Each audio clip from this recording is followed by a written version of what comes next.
Making buttons in GameMaker doesn't have to be complicated or difficult. It can be really easy. Here are the buttons I use in my projects broken down into 7 steps. Step 1. The basic button. Make an object, name it, and give it the sprite you want it to have. Go to the object editor, choose how you want to interact with it. I'm going to choose the tap gesture to start with. Inside this event, write the code you want to run when you tap the button.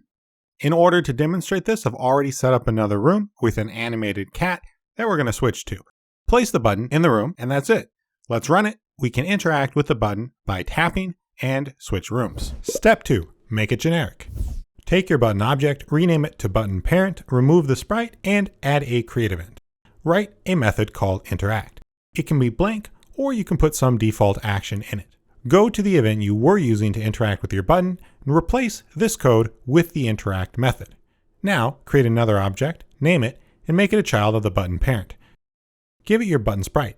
Inherit the create event and overwrite the interact method by writing a new one. Put the code you want to run when you interact with the button inside this method. Change the button in the menu room to be this new play button. Now we can create more buttons. I'm going to make one that takes us back to the main menu using the same process. Create a new object, give it a sprite, make it a child, inherit the create event, and overwrite the interact method.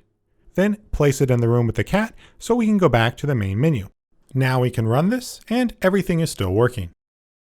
Step 3. Make it even more generic. Create a new object, call it button tap parent, cut the tap event from the button parent, and paste it into the button tap parent, making this object a child of the button parent, and both of your current buttons, children of it. You don't need to change anything with the children. Everything will still work exactly the same way it did before. Step 4. Using the GUI layer.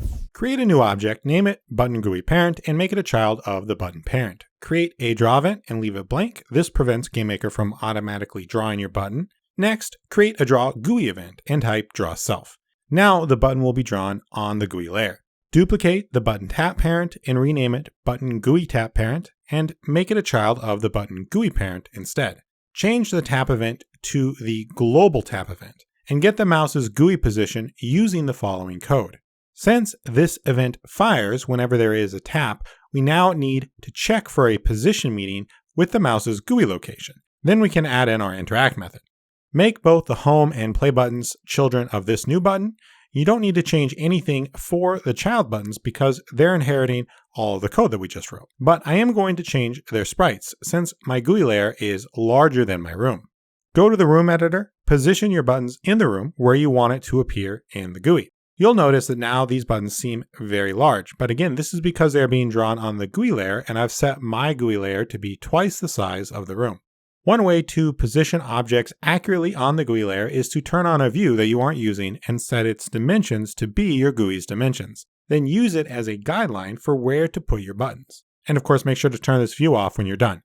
Although you can see that these buttons appear to be oddly placed, when we actually run this, everything still looks right and everything still works. Step 5. Adding sound. Go to your GUI tap parent, open the Object Variables tab, and add a new variable. Name it myTapSound. Set it to be an asset, and then select a sound asset. Give it a default sound. Now in the tap event, type if myTapSound does not equal no one, audio play sound, myTapSound. Set the priority to be whatever you want it to be, and set loop to false. Now I've set up a default sound, but I'm going to override it for my play button in the object editor. You can also override them individually for each instance of an object placed in the room. We can run this and now our buttons have sound. Step 6. Adding animation. Give your button sprites 2 images like this. Make sure animation speed is set to 0. Animating a button doesn't work very well with the tap gesture, which only fires once the tap is complete, so I'm going to duplicate my tap GUI parent and rename it click GUI parent. And then change the global tab event to a global left pressed event, and then duplicate it and make this event a global left release. Then I'm going to open up the left pressed event, and the event data variable only works in the gesture event, so we're going to switch these out to device mouse X to GUI and device mouse Y to GUI. Then delete the code in the if statement and just change the image index to 1. Then we go to the left release button event, change the GUI mouse X and Y to device mouse X and Y to GUI, and outside of the if statement, switch the image index back to 0. Set up like this, the button will not trigger if your mouse is moved off of it when you release the mouse button. If you wanted it to trigger regardless of whether or not you were still over the button, you can remove the position meeting check. Make our buttons children of this object, and if we run it again, we see that now we can click on a button and it changes color, and when we release it, plays the sound and runs the button interact function. And note that we didn't have to change anything about our actual buttons, which is the great thing about object inheritance. Step 7. Making the buttons move. Create a sequence, name it, and make it the size of your room or GUI, whatever you're using for positioning, and set the origin point to be -half width and -half height. This will set the origin to the top left, which will be helpful when we are positioning the sequence in the room. Set the length of the animation to be whatever you want, but I think that a second works well. Take your button and place it in the sequence. Make sure to stretch its track across the entire timeline.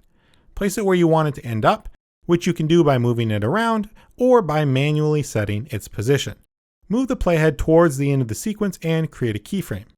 Next, move the playhead back to the start of the sequence. This step is very important if you have automatic keyframes on. Now, move the button to where you want it to start the sequence and create another keyframe. You may not need to do this if automatic keyframes are on. Check to make sure it's moving the way you want.